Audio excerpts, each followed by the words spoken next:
Hey, how you doing today? I'm going to be doing something really yummy today, and this is a DIY. You can't really find these in any stores. You have to do it yourself, and once you get a hang of it, you probably just keep doing it over and over again because it's so yummy. So what it is easy, ubi, pitchi.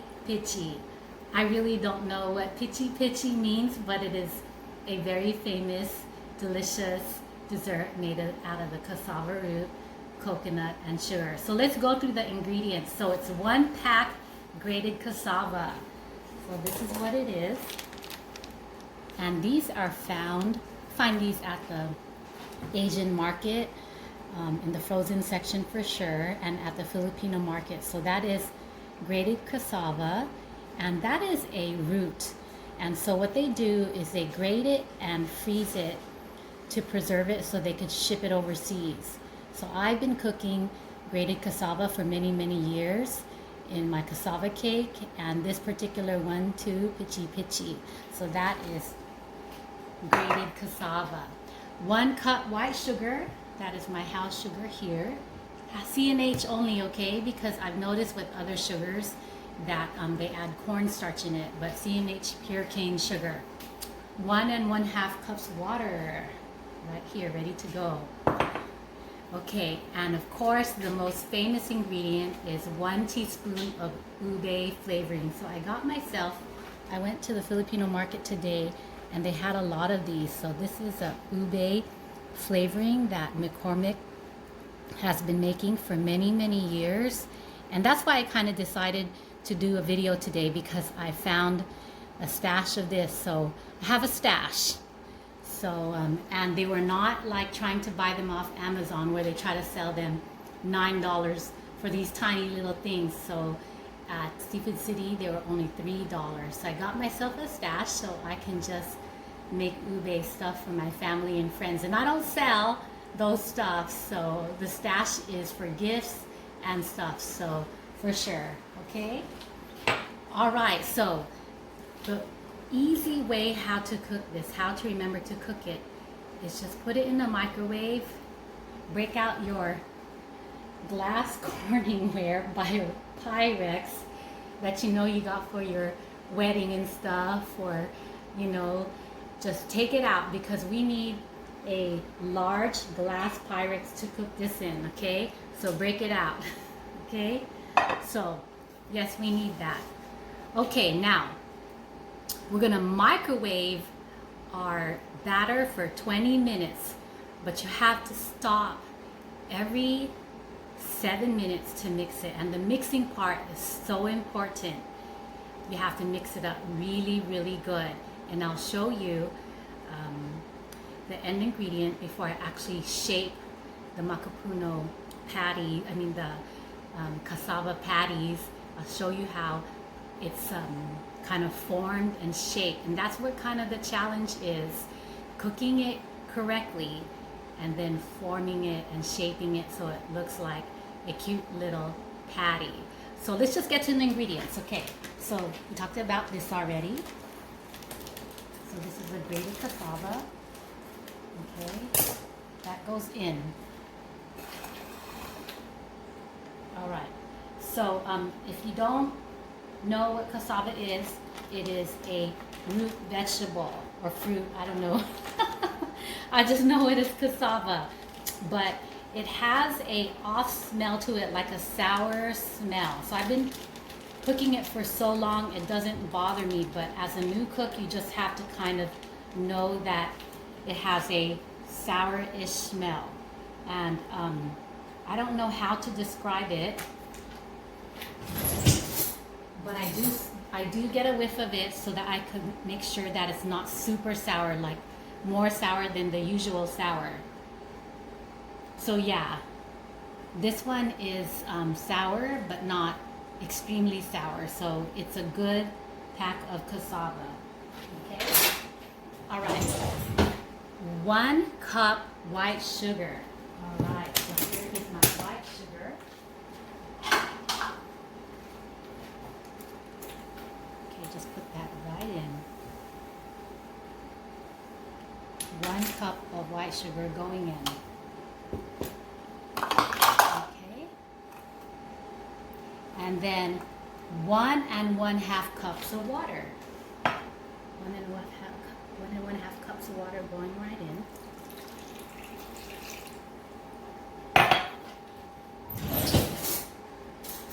Alright, so this is how it looks without the ube extract. It just kind of looks like a milky, kind of clumpy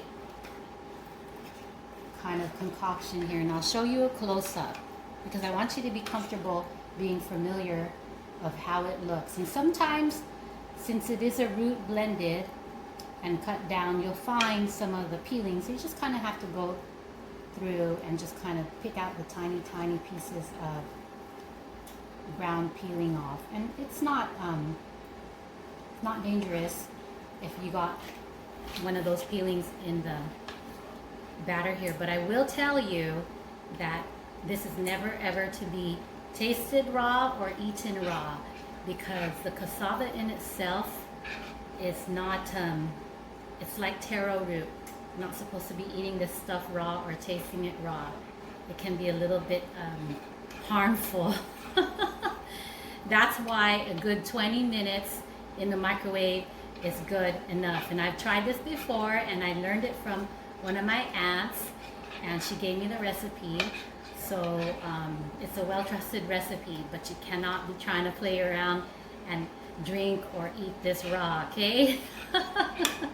Okay, so this is what it looks like. 1 pack of grated cassava, okay, 1 cup of white sugar, C&H brand, 1 1/2 cups water, and the next ingredient is 1 teaspoon ube flavoring. Okay, so I got my new ube, I showed you it earlier, and here it goes. 1 teaspoon of ube flavoring coming right up. Okay, so there it is, a deep purple, and put it right in.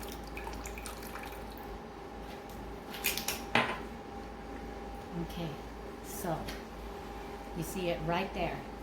I'm going to mix it around, and you see how pretty this turns this cassava batter. So pretty purple. Okay. And before I forget, yes, have your shredded coconut ready. This is shredded coconut flakes, sweetened. Have that ready. 1 bag, okay? So let me focus on this really quick to see how pretty just 1 teaspoon of ube extract made this so pretty.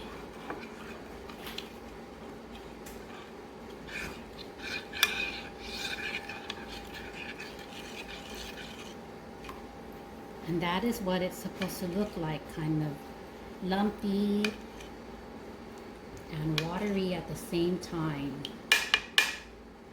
Okay, and I'm just going to show you this little brown spot right here. That is just part of the cassava, so I'm just going to put it to the side, but it is not ill if you ingest it. It's because this is a root like a potato, that it has kind of little peelings or such in it.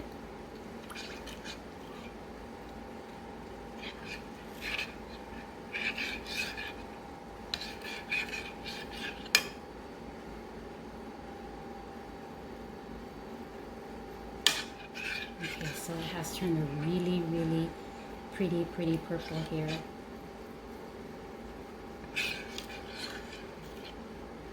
Okay, so 1 teaspoon of that particular brand has really colored up this 1 package of frozen cassava.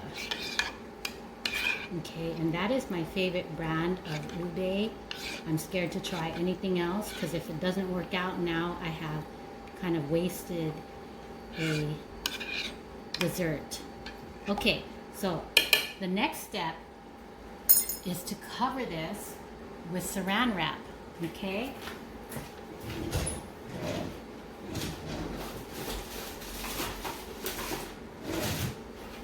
So I'm going to take my saran wrap. I'm going to cover it tight.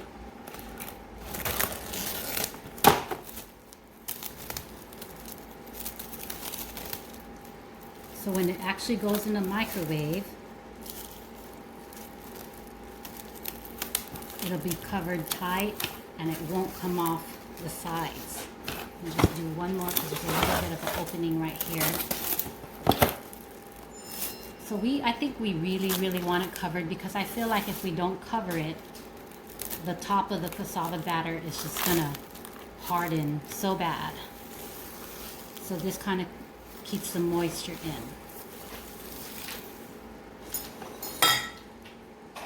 All right, so that was the fun part of it. So the second fun part of all this is putting it in the microwave. So we are gonna put this in the microwave for 20 minutes, okay? But remember, every 7 minutes you have to stop to mix it. So I actually use 2 timers. So the timer on the microwave I set at 20, and then my handheld timer I set at 7, okay? So that's what you do, and then I will come back and then I will show you how it looks in 20 minutes. All right. All right, so that was exactly 20 minutes in the microwave, and I just put it right in. I didn't adjust any microwave settings, just put it right in and zapped it for 20 minutes. But remember, every 7 minutes I was mixing it up so that it doesn't harden on itself, and it's a good mix and it's pretty soft when you mix it. But I'll show you now the finished product, and it's a little bit kind of, if you haven't ever had cassava before, it's sticky and wet at the same time, so you'll see. So I have it right here, still wrapped in the saran wrap for 20 minutes, and I definitely suggest when you're unwrapping each time to mix that you have some kind of barrier, because this right here, the saran wrap, is really hot and it can burn your forearm if you're not careful. So let's see, here we go. There you go. So there is that beautiful deep purple. That is super purple. You can see on the bottom how purple it really is. Okay, so I am going to move my camera here. Okay, and this is probably the most challenging part of it all, mixing it a final time and then putting them into their little patties. All right, so get your coconut out and put it on your parchment paper. Parchment paper is a drying medium for this, and they don't stick. So I got my coconut flakes out. Probably do like maybe 1/4 of a bag. Okay, so got that there. I'm gonna get 2 big metal serving spoons, 2 huge ones. And this is what we're gonna do. Okay, stay tuned. So here we go. We're gonna take and go ahead and just keep mixing the batter. And it's super sticky, like I said, and wet at the same time. I'm going to give it a good mix. And this will only make about 8 medium-sized patties. So if you're going to make it for a party, oh boy, you're going to have to keep doing this about 5 times so you can have about 40 of them. So yes, it's an easy DIY if you're going to do it for your household, but bringing it to a party is going to be a little bit more involved and time consuming, but it's totally worth it, because this is the kind of stuff that is very hard to find in the stores. Okay, so you see how sticky it is. All right. So good 20 minutes, okay? No more, no less. That is the appropriate cooking time for something like this. All right, so this is the trick. You got to take your spoons, pick up the amount that you want, and then just try to mold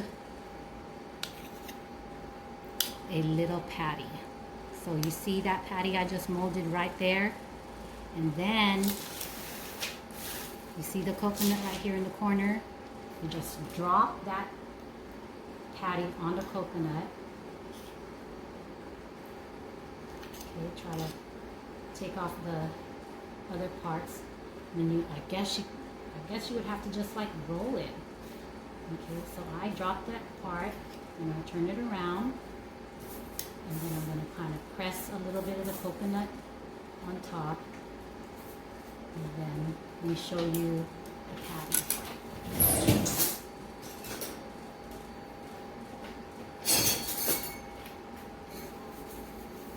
Okay, so there is our first giant pitchy patty.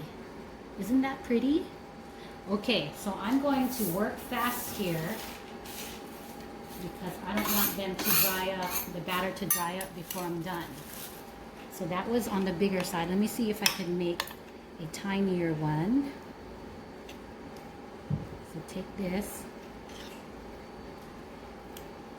kind of roll it, mold it into kind of a ball as best as you can, and then stick it on the coconut. Just like that.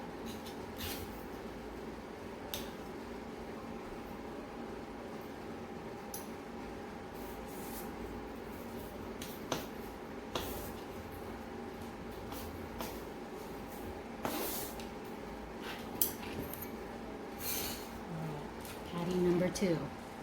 Ooh, yeah, they need to dry. These things are flaming hot. So to keep its shape, we gotta kind of just leave it alone, okay? Don't go anywhere.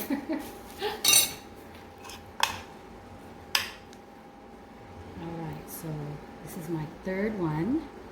Just gonna try to just roll it. And then I've ran out of coconut, so I'm going to make another pile here. Okay.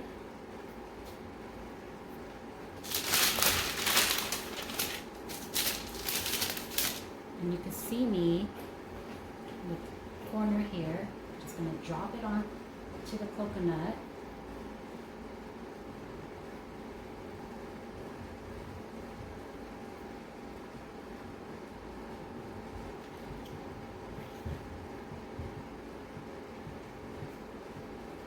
Okay, it still retains its shape. Turn it around.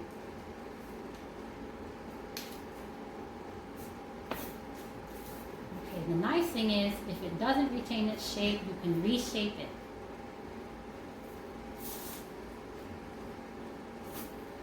Okay.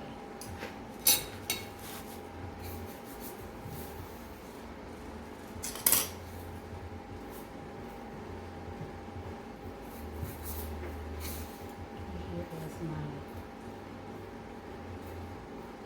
third patty. Okay.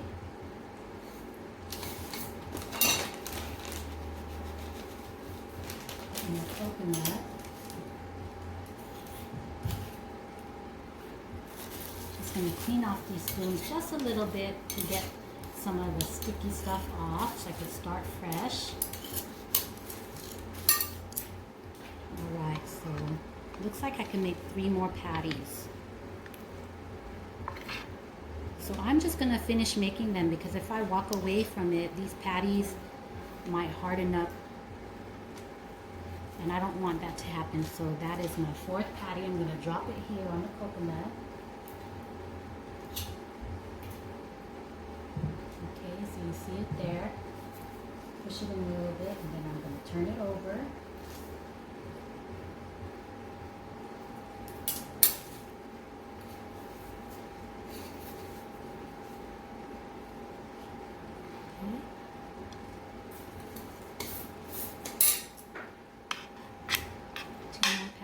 to go. And if you have patience to make the patties smaller, definitely do so. I just want them a little bit bigger so that I can pass them out big.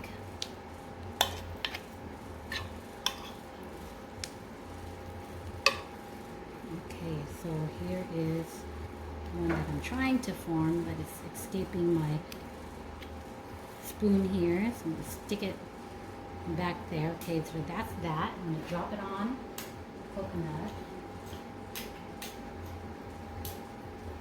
Okay, I'm going to flip it over.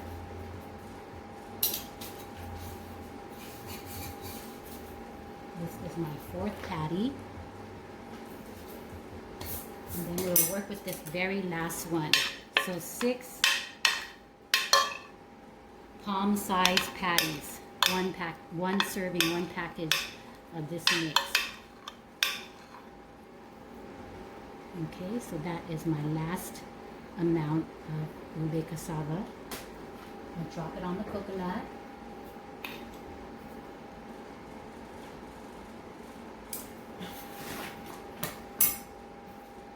Push it in a little bit. Flip it over. And there you go. There is my 6 ube cassava pitchi. Let me bring it really close to you.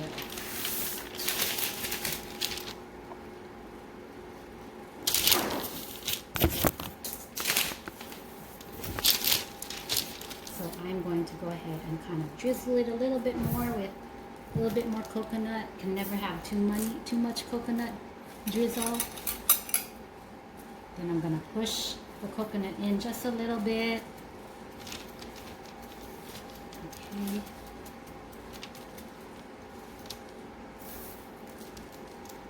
And these things are so giant. They're like, I don't know what they call them, mini pancakes.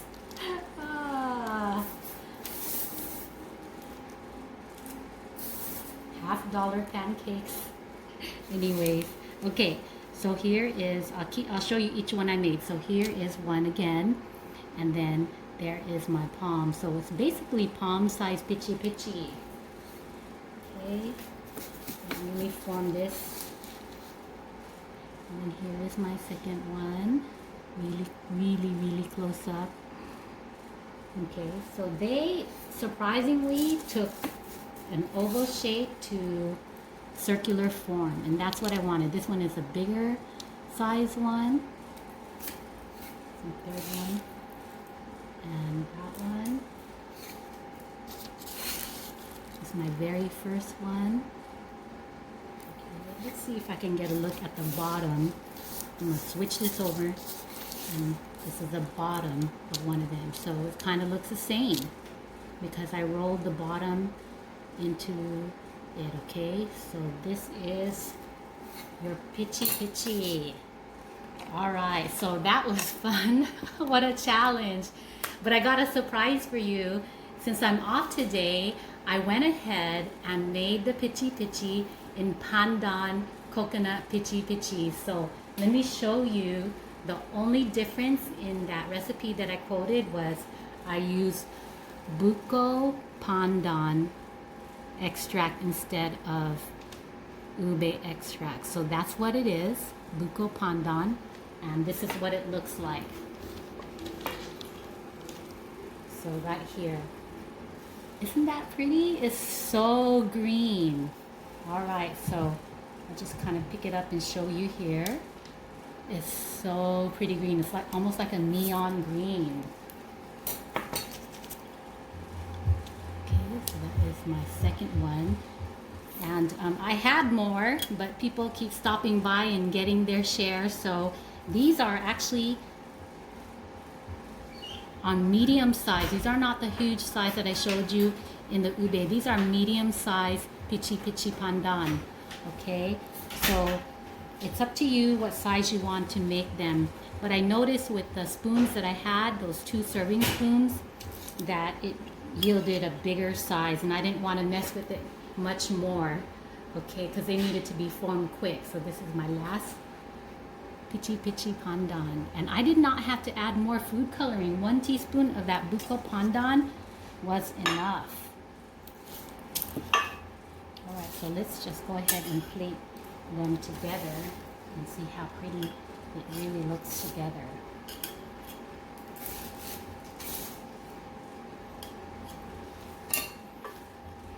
All right, so here you go. Ube pitchi and buko pandan pitchi.